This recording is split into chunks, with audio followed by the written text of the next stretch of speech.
bem-vindo ao canal Questões da Qualidade. Eu sou o Anderson Guedes e hoje vamos continuar falando sobre análises críticas de indicadores de desempenho.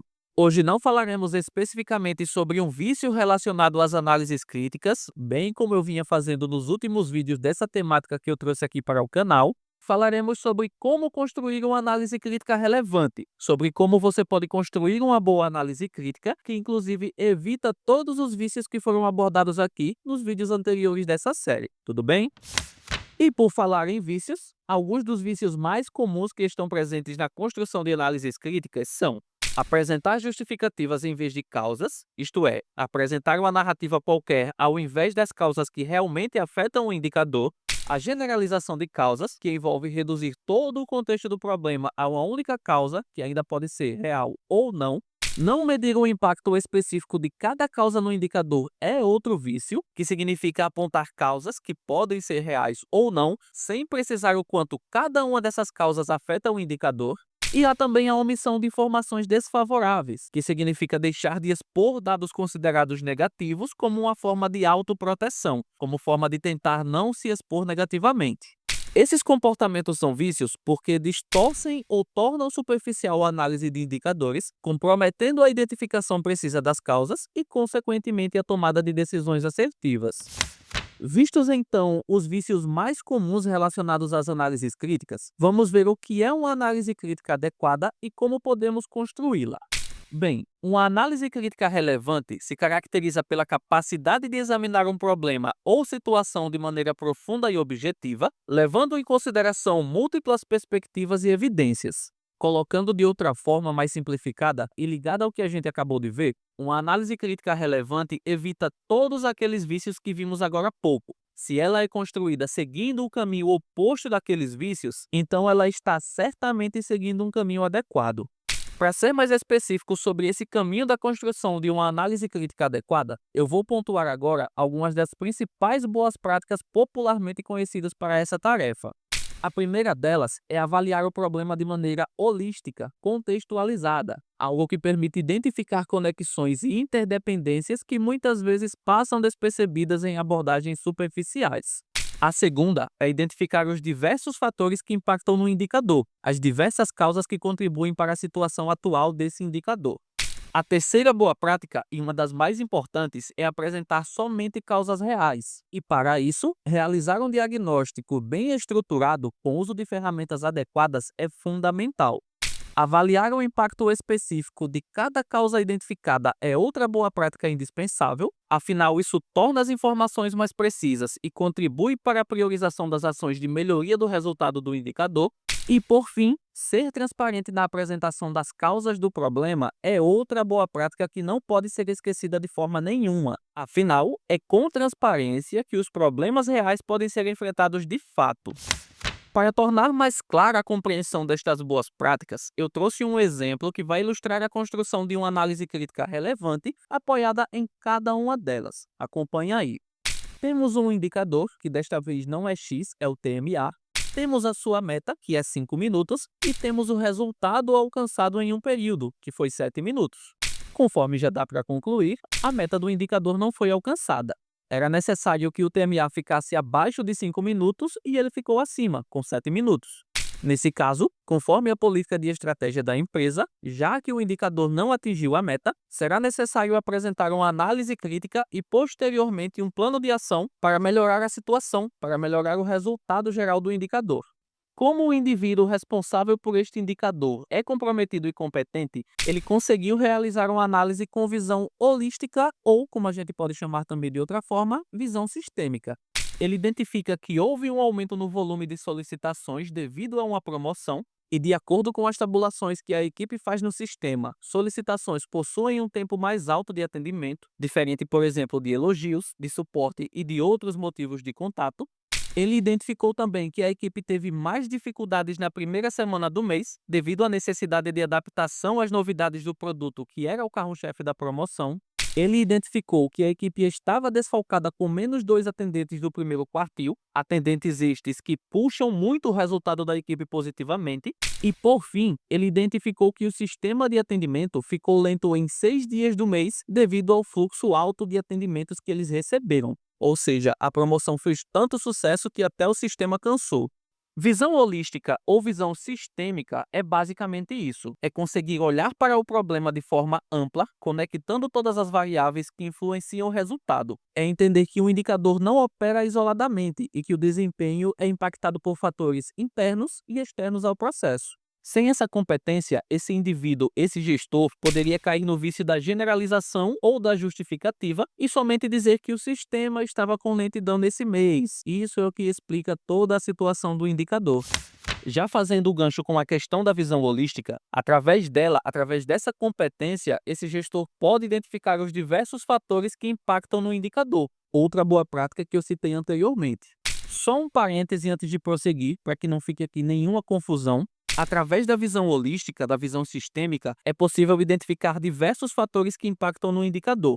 Mas somente ao identificar os diversos fatores, isso não quer dizer que o sujeito tenha visão holística, tenha visão sistêmica. Isso porque os diversos fatores apontados podem ser superficiais ou então desconectados entre si, o que não caracteriza uma visão holística de fato.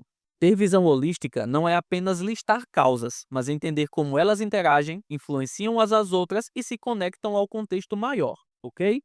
Esclarecida essa questão, voltamos ao ponto. O gestor apontou os diversos fatores que impactam no indicador, como foi dito. Neste caso, ele citou aí o aumento no volume de solicitações devido à promoção, o desfalque na equipe disponível para atender, o atendimento mais demorado devido à adaptação da equipe aos novos processos e, por fim, o quarto ponto foi a lentidão no sistema de atendimento. Sem a consciência dessa boa prática, o gestor poderia cair no vício da generalização, por exemplo, e dizer que a causa de todo o problema foi a lentidão no sistema.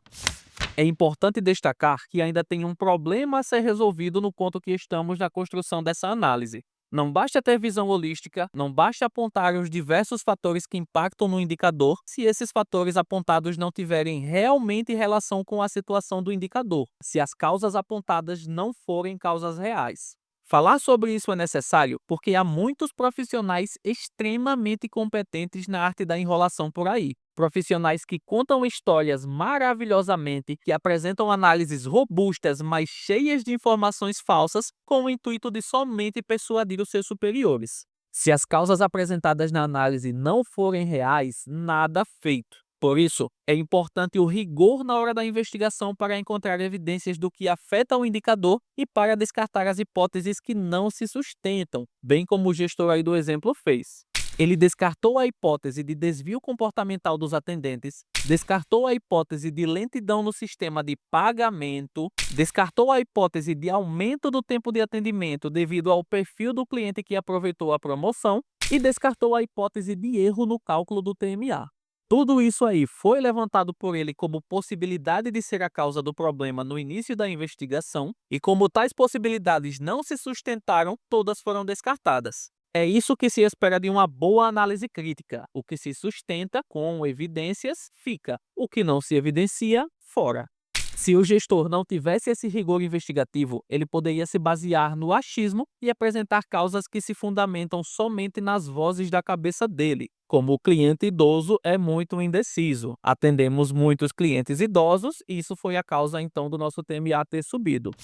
O próximo passo e boa prática é avaliar o impacto específico de cada causa identificada, tal como fez o gestor do exemplo, apontando em quantos segundos cada causa apontada impactou negativamente no resultado do seu TMA.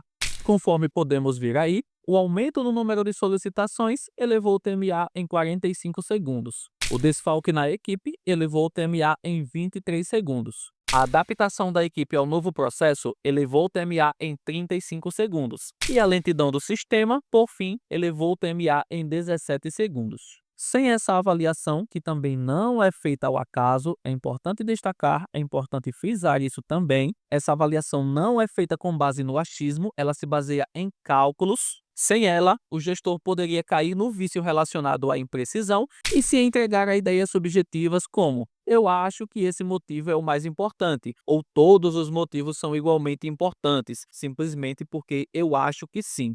Esse comportamento, essa atitude para uma boa análise crítica, para uma análise crítica relevante, simplesmente não cabe, ok? Seguindo a lista, a última boa prática que eu destaquei lá no início do vídeo foi ser transparente. Isso implica apresentar claramente o problema, as causas reais da situação do indicador, independentemente da percepção que se tem sobre elas. Se elas são positivas, se elas são negativas, se elas são desfavoráveis. Tudo precisa estar na lista de forma aberta para ser enfrentado de fato. Sem a transparência, o gestor pode optar por atitudes não tão produtivas para esse contexto, para essa situação, como a de omitir da análise causas que ele julga que podem ser motivos ou gatilhos para questionarem então a competência dele. Ao seguir todas essas boas práticas para construir uma análise crítica, teremos diversos benefícios. Dentre eles, podemos citar diagnósticos precisos, sem simplificações que poderiam distorcer a realidade, um menor risco de estabelecer soluções baseadas em informações incompletas ou imprecisas, um maior entendimento da análise como um todo e uma maior possibilidade de aceitação das soluções propostas, facilitação da tomada de decisão ao garantir que todas as variáveis sejam levadas em conta e também uma maior garantia de que as ações corretivas não sejam apenas reativas, mas também alinhadas com a visão estratégica da empresa. Esses daí são alguns dos benefícios, há diversos outros, mas eu acredito que estes já são suficientes para expor a importância do rigor geral na construção de análises críticas de indicadores de desempenho. Para concluir e fechar esse tema, vale destacar o seguinte: para uma análise ser considerada crítica de fato, ela precisa ir além de suposições e opiniões, investigar as causas reais do problema e apresentar uma visão contextualizada e fundamentada dele. Ao aplicar boas práticas como as que foram citadas ao longo desse vídeo, garantimos que a análise não seja apenas um exercício formal, somente uma obrigação burocrática, mas uma ferramenta poderosa para identificar problemas, para priorizar ações e para impulsionar melhorias significativas, ok? Então é isso, com essas colocações eu finalizo aqui o tema de hoje. De antemão, eu agradeço por você ter assistido esse conteúdo até aqui. Muito em breve eu volto abordando outros vícios relacionados a análises críticas de KPIs. Só relembrando, inscreva-se aqui no canal e ative as notificações para você não perder nenhum conteúdo novo. Curta esse vídeo se você gostou do conteúdo. Compartilhe esse vídeo com alguém que você queira ajudar, com alguém que precisa se livrar desses vícios. E comente se você tiver algum ponto a acrescentar, alguma dúvida, alguma experiência, enfim. No mais é isso, eu fico por aqui. A gente vai se vendo então nos próximos vídeos aqui do canal. Forte abraço para você e até mais.